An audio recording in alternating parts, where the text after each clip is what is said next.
Ladies and gentlemen, it's really an honor and pleasure to be this lovely sunny day here in Paris at UNESCO and move to our first keynote speech session, which will be about fostering and assessing creativity across educational systems, supporting creativity and critical thinking across primary, secondary, and higher education sectors, with lessons and insights from diverse educational contexts. Our keynote speaker is Mr. Stéphan Vincent-Lancrin, the Deputy Head of the Center for Educational Research and Innovation at the Organization for Economic Cooperation and Development. Stéphan leads and contributes to research that informs innovative educational practices worldwide and focuses on future-oriented educational strategies. And let me introduce myself. My name is Stéphan Vincent-Lancrin. I'm Chief of the Section of ICT and Health Education with UNESCO IIT. So Stéphan, the floor is yours. And I'm personally very much interested to hear about how to integrate this creativity and critical thinking across different levels of education.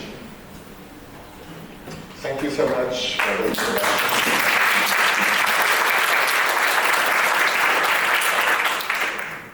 So I'm going to follow up on what my lecture director has already mentioned, speak a little bit about the work that we've been doing at the OECD in terms of fostering and assessing creativity, with a focus on assessing today, because that's the topic. Which mainly I was going to talk about school education, but we are actually working right now on finalizing some work on higher education. So, Minister, we soon have something for you that will hopefully be helpful. What I would like to do when change my slides is to talk about different aspects of assessment. So start with basically the world of assessments and with teaching and learning, and then go towards classroom assignments and assessments, which actually are the most important ones. Then talk a little bit about low-stake standardized assessments, and then go to the high-stakes one, the exams, before seeing how challenging all the different things are. So a lot of the work that I'm going to present has partly already been published in this book, and basically we learn a lot of different types of lessons and develop a kind of method on how to drive change towards competency-based education and focusing on creativity and critical thinking. And basically what we learn is that you need to have clarity of learning outcomes. Good examples, people need to see what you're talking about if you want them to implement it, that you really have to have professional learning opportunities, but also appropriate tasks, assignments, and assessment, and that's really the element I'm going to focus on today, is that, the clarity of learning, outcomes, and the appropriate task assignments and assessment criteria for creativity. So first thing is about assessment. As you know, there are two different ways to think about it. One is, we assess for learning, and that's the kind of thing that we like to talk in our community, how we actually want to assess to tell people that they've done a good job, or that, they could still do something, and that they continue their learning progression. Of course, there is the other way of thinking about it, which is assessment for credentialing and for sorting aspect of the education system. And here it's a little bit different, you can have a little bit more anxiety when you are in that actual framework as a student, but it's also an important aspect of the education system. So the big question is how we reconcile these two different aspects of it.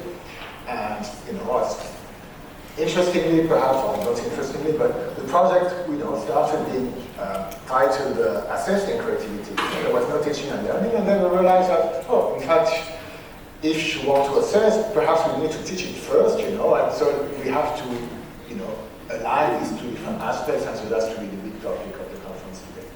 So, there are a lot of questions for teachers, when they are for people, is what are the incentives actually to do that? Are we able to do it? Are we able to convince people that it's something important to do? And so, that's really a lot of the difficulties that the teachers are facing, even if really they want to actually do all this kind of work. Now, even if there were these challenges, the big question is, well, the first thing is that if you want to, if that's one of your learning outcomes and you want to assess it, you have to teach it first, and you have to make sure that you're nurturing it in your teaching.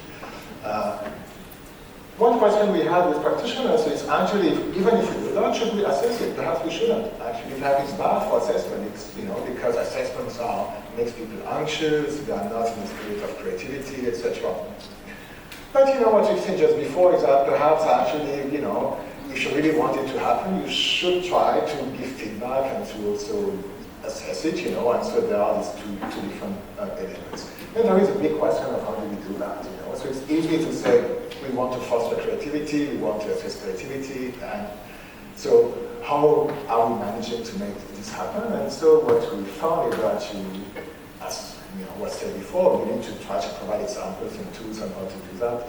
And that's what I'm going to try to do in the next part of my presentation.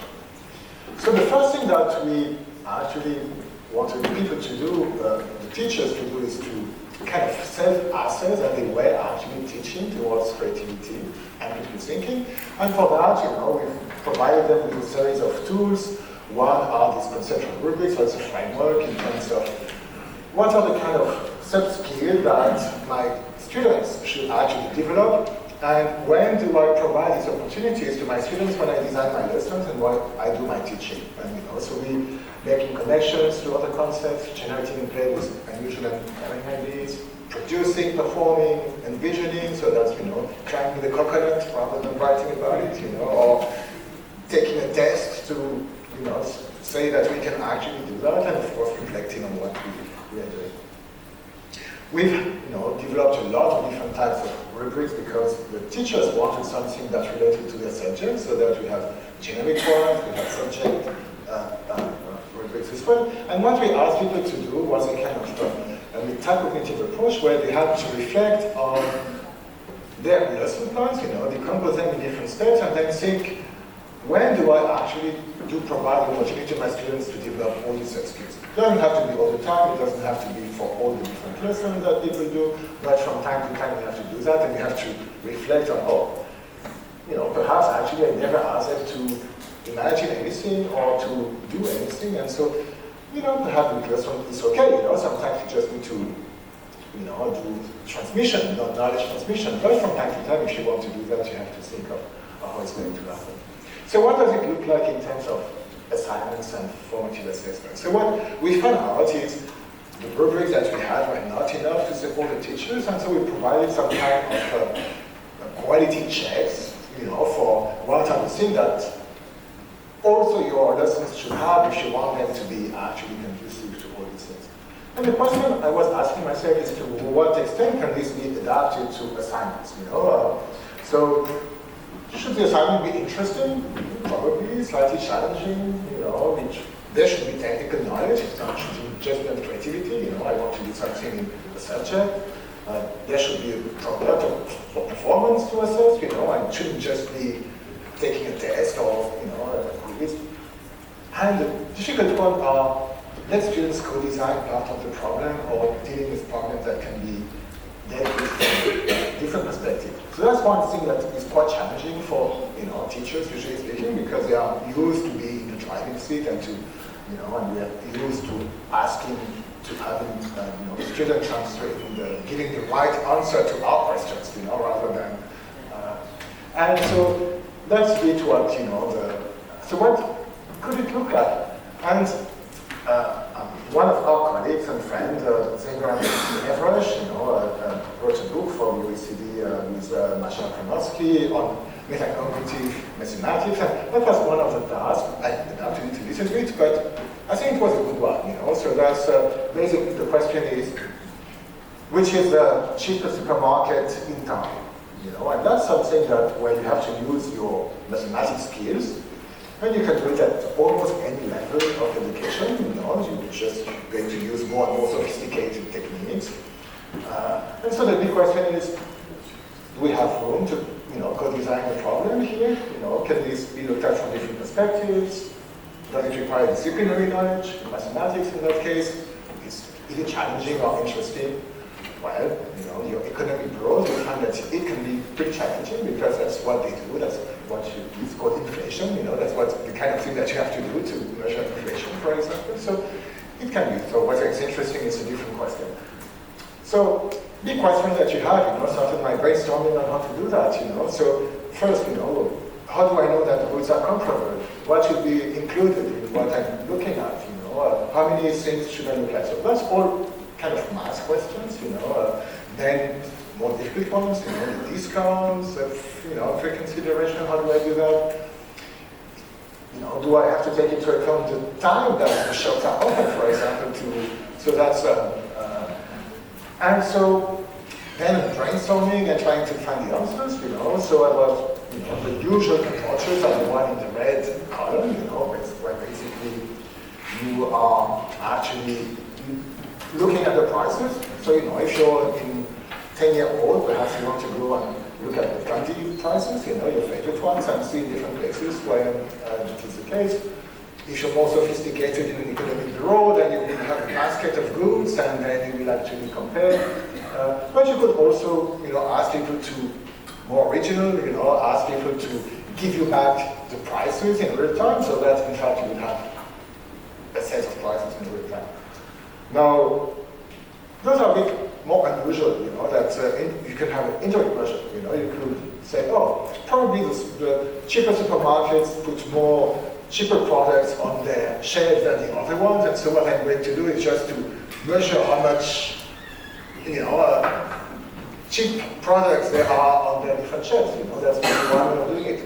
Or perhaps it takes me less time in a cheap supermarket to shop than in a big one, because they don't have as many fancy stuff, and I'm not always distracted trying to, what is this and what is that.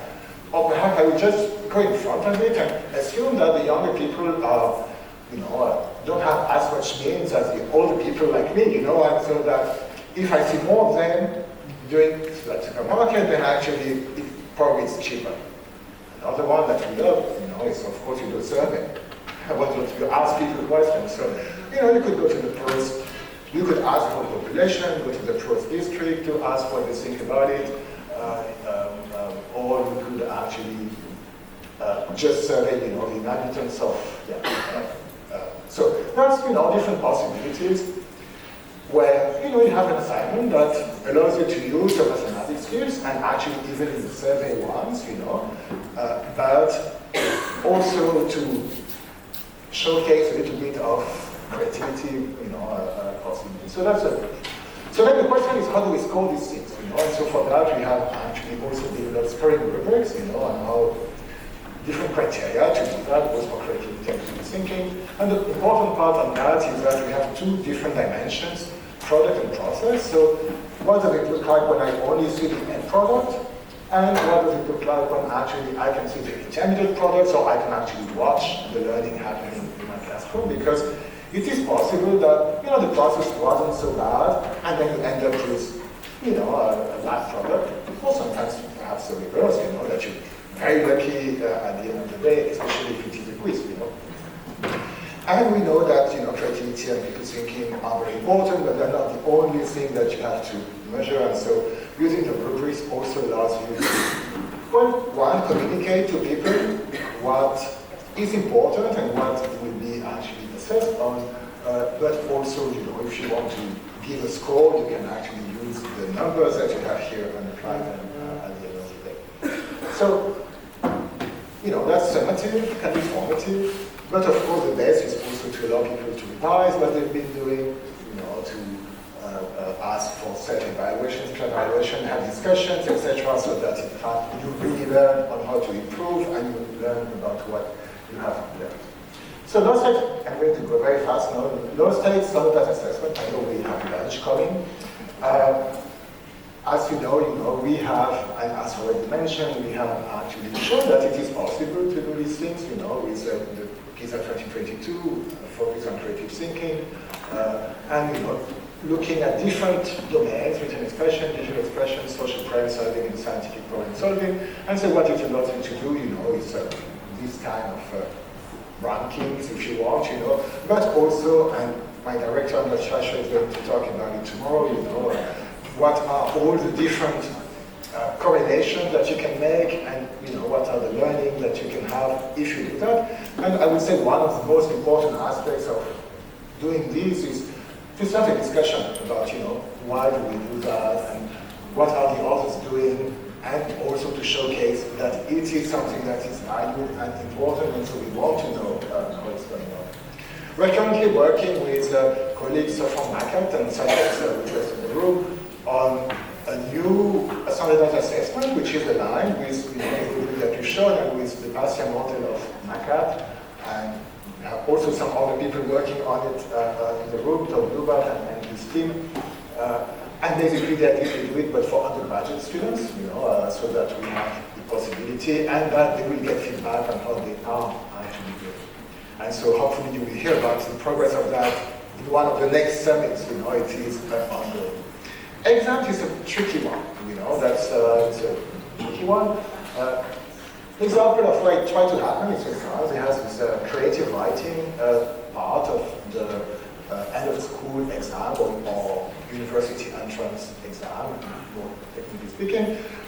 And they had it for 19 years, but then stopped. And so you can see if you write the article or somewhere, it's not a very positive one on it. But basically what it shows on the left is that it is possible to actually do it. So the reason why we didn't, teachers never liked it so much. Why? For two reasons. They find that, criteria lacked clarity.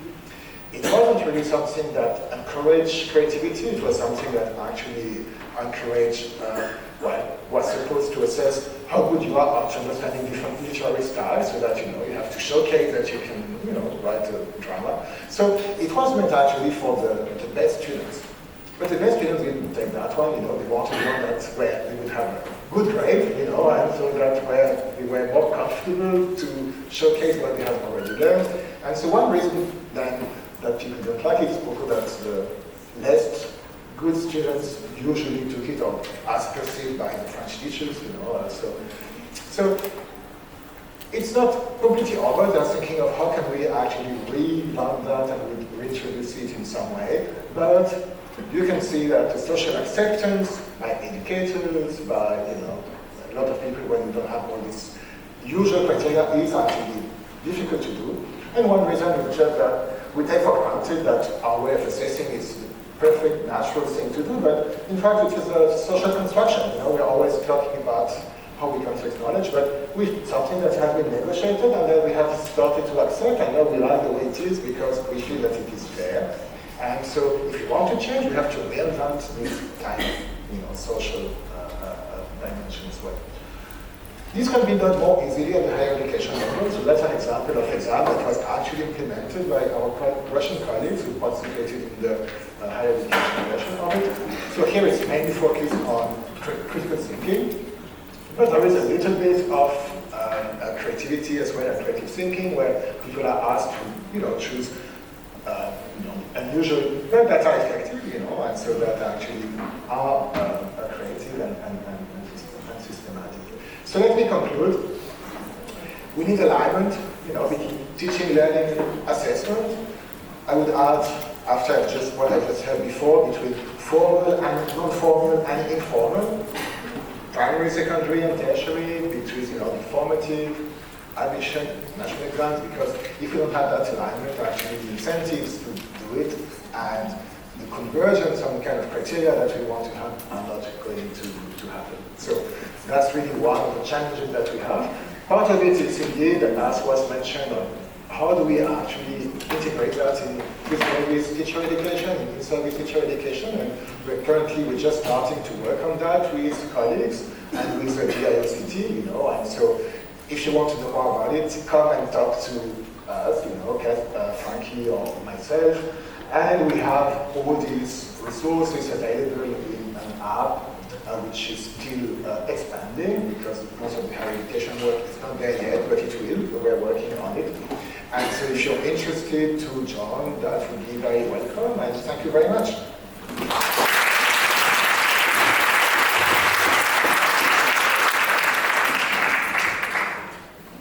Dear colleagues, would you agree that it has been a very illuminative and a brilliant presentation? Thank you very much. In the first part of today, we have been saying creativity, creativity, creativity, and this is the first time when we had the taste, the feeling of how creativity could look like in the education process and also the challenges of assessment. And the examples which you have brought with the literature are very, very common. The teacher of literature wants students to learn the characters, the writing styles, the time, etc., while creative students want to become writers themselves and express themselves. And it is not always encouraged. And here we lose the opportunity to encourage creativity. Would you have any questions? We can probably take 3-4 questions from the audience. Yes, you please, and then you. Yes. In the beginning of the day, Professor Asher talked about the importance of differentiating between human creativity and AI creativity. And in your wonderful talk, you talked about the difference between the process and the output. Would you say, perhaps, that the possibility of metacognition, of observing the process of creativity, can differentiate between human creativity and AI?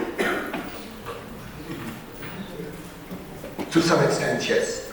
I think that the process is becoming more important to watch and look at, in order that we have generative AI that can actually support.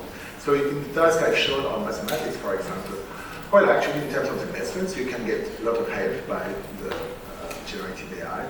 However, if you have to go and really collect the information, and then you don't, it's over. That's part of the.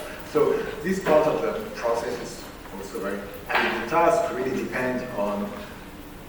I mean, we have to revisit some of the tasks that we, our assignments, also in light of generative AI, and actually then the process, as well as the personal expression becomes more important, because generative AI cannot answer how you felt while doing something, for example.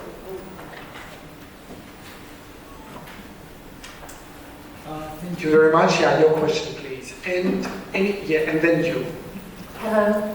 I come from Greece and I'm a teacher trainer at the same time an educator in a university in Greece. I'd like to thank you first of all for your illuminating talk. I'm wondering, and I would really like your opinion on the fact that being a teacher in 2025 is totally different than being a teacher like 10 years ago. So what I've been noticing in my trainings is the fact that your rubric, especially regarding creativity and critical thinking, I think certifies the fact that teachers today, we as teachers, are trying hard, but we don't know how to foster creativity and critical thinking in an essence. So my question would be to you, do you think, as Ms. Lucia said before, that teachers are actually focusing on the fact that they need peer teaching and peer mentoring? Do you think that it would be most important for teachers today to learn how to be teachers in 2025 and to learn what is really creativity and critical thinking before they actually try to teach it in essence? Thank you. Okay. Well, I agree that the professional learning and that's a difficult thing to do, but building professional learning communities is really one of the real ways of getting professional learning going on. And we need training. I'm not sure we should wait, we should try, because when people say, wait to do something before we have the evidence, and I know that probably that person is not very motivated to do that. But that being said, we need to learn as we go, and we need to develop the evidence. And that's what we have been doing when we've been working with all the different countries, and all the different networks of teachers. So there is a lot. Teachers already know a lot of things, so what needs to, in many cases, it's really about making things that are implicit more explicit, things that, they believe will happen if they're just good teachers to become intentional, and so that's why we have to do this rubric, with the idea that if you want it to happen, you have to be intentional and you have to be sure that, you have to double check that you're doing what you're saying, that's... Thank you very much. Now the third question, and if we have time, then you will be the fourth. Hi, thank you so much for your presentation. I'm from the University of South Australia and big fan of your work. I noticed that in your presentation you mentioned about the assessment of product and process. And in my view, there's a point missing, which is when we look at the 4 P of creativity, is the development of the creative person and the third P. Particularly when we talk about disadvantaged groups that might feel less confident with their creativity. Do you see any potential in measuring that as well? Thank you.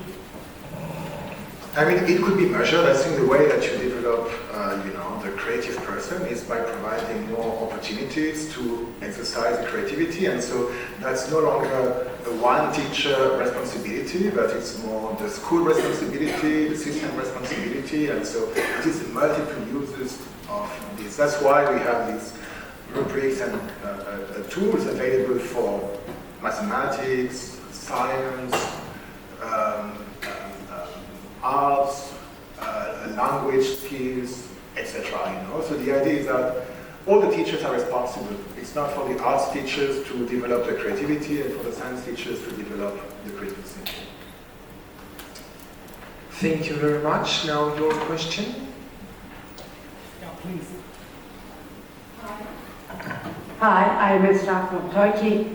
I believe teachers should specialize STEAM. I have learned that STEAM greatest strength lies in developing 21st century skills, which in turn fosters creativity and critical thinking. I think the biggest problem is the assessment aspect, and whether it's suitable, believe interdisciplinary courses will bring us success in the PISA.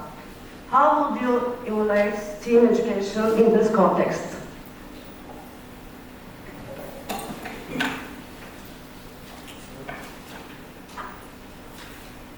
Can you repeat the last bit of your question? How would you evaluate STEAM education in this context? Yeah. Well, I think that I would use, I would find assignments that allow the students in STEM to showcase, different options that, for example, they could, I could ask them to design different types, if it's in science, different types of experiments, so that's one, if you're a scientist, that's what you do, you have to think of, I have this problem and what would be the different ways for me to try to find the answer. That's usually not what we do, because in many cases what we ask them to do is to solve a kind of a standard exercise where we can apply all the different formulas that we have done. There is a room for that, so I'm not saying that this should disappear, but we should also provide different kinds of assignments. And I think that actually helps to improve the quality of the systems, because one of the reasons why people are disengaged in some ways, when they are from education, is that a lot of the things that we do in education is irrelevant for many of the people, or that they don't see the relevance of it, and so making more effort to make it more personal and get people engaged in what they do, and so the application of the knowledge, as was already mentioned by the ministers this morning, is an essential element of it. And so that's what I would do if I were asked to contribute.